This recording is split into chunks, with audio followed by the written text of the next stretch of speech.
శ్రీవారి గడ్డం కింద తెల్ల చుక్క వృత్తాంతం గురించి తెలుసుకుందాం. పెద్దజీయర స్వామి వారి శిష్యుడు అనంతాచార్యుల వారు తమ గురుదేవులైన శ్రీ రామానుజుల వారి అభిష్టం మేరకు తిరుమలలో పుష్పవనం పెంచి స్వామివారికి కైంకర్య సేవ చేయడానికి భార్య సమేతంగా వెంకటాచలం వచ్చాడు.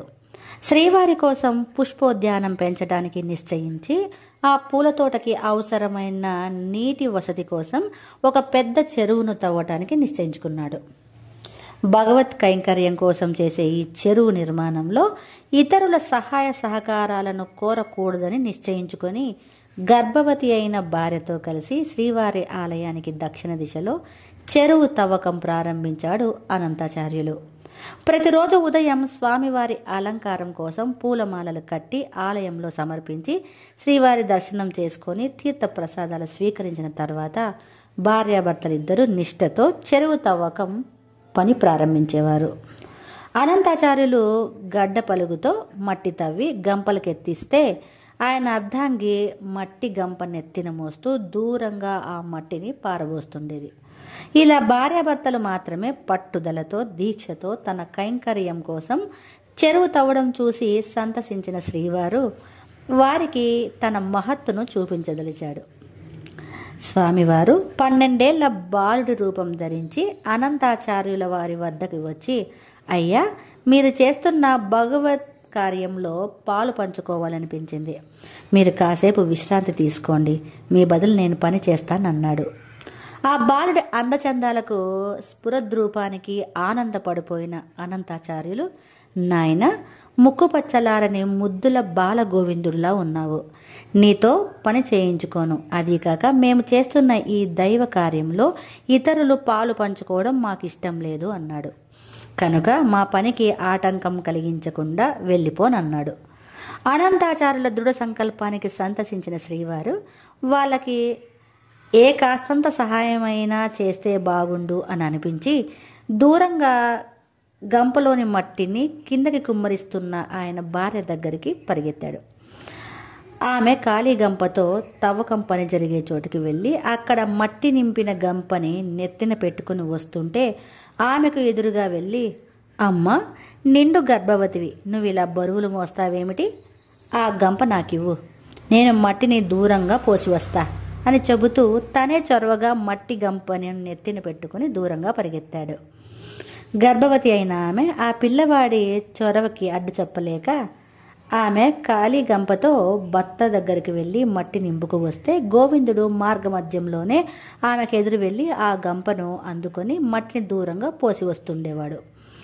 గోవింద నామస్మరణ చేసుకుంటూ పని ధ్యానంలో మునిగిపోయిన అనంతాచార్యులు చాలాసేపటి వరకు ఈ విషయం గ్రహించలేదు.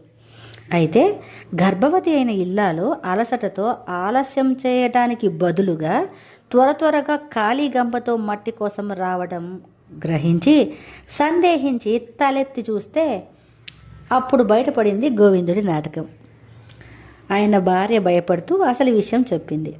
దాంతో అనంతాచార్యులకు పట్టరానంత కోపం వచ్చింది. నీ సాయం వద్దని చెబితే నన్ను ఏమార్చి నా భార్యకు వెళ్ళి సహాయం చేస్తావా? మోసంతో, వంచనతో మా భగవత్ సేవలో పాలు పంచుకుంటావా? చూడు నిన్నేం చేస్తాను అని గట్టిగా గద్దిస్తూ అనంతాచార్యులు గోవిందుడును దండించబోయాడు. గోవిందుడు ఆయనకు దొరకకుండా అటు ఇటు పరిగెత్తసాగాడు. బాలగోవిందుడు చేతికి చిక్కినట్టే చిక్కి చేజారిపోతుంటే సరికి అనంతాచార్యులు కోపాన్ని నిగ్రహించుకోలేక తన చేతిలోని గడ్డపారతో బాలుడి పైకి విసిరేశాడు. ఆ గుణపం విసురుగా బాలుడి గడ్డం కింద తగిలి చువ్వున రక్తం చిమ్మింది. ఆచార్యులు తన అనాలోచిత చర్యకు నిశ్చేష్టుడయ్యాడు. బొటబొట రక్తం కారుతున్న బాలుడు పరిగెత్తుకుంటూ వెళ్ళి కాస్త దూరంలో కనుమరుగైపోయాడు. ఆ సంఘటన అనంతాచార్యులకు చాలా బాధించింది. తన కోప కారణంగా ఒక బాలుడి నెత్తురు నేల చిందిందన్న ఆవేదన ఆయన హృదయాన్ని కలిచివేసింది. ఆ సాయంత్రం పని ముగించుకొని అన్యమనస్కంగా శ్రీవారి దర్శనార్థం ఆలయానికి వెళ్ళినప్పుడు అక్కడ శ్రీవారి చుబుకం మీద గాయం నుంచి కారుతున్న నెత్తురుని, ఆ గాయం మీద కొద్దిగా పచ్చకర్పూరం అద్దుతున్న అర్చకులను గమనించి విషయం గ్రహించి, ప్రభు వెంకటేశ్వర, నా అనాలోచిత కార్యం నిన్ను బాధ పెట్టిందా తండ్రి అంటూ విలపించాడు. దయాసముద్రులైన శ్రీవారు, అనంతాచార్య, నీ భక్తిని లోకానికి చాటటానికి నేను చేసిన లీలా విశేషం ఇది. నీవు చేసిన గాయానికి గుర్తుగా నా చుబుకం మీద మాయని మచ్చ ఏర్పడుతుంది.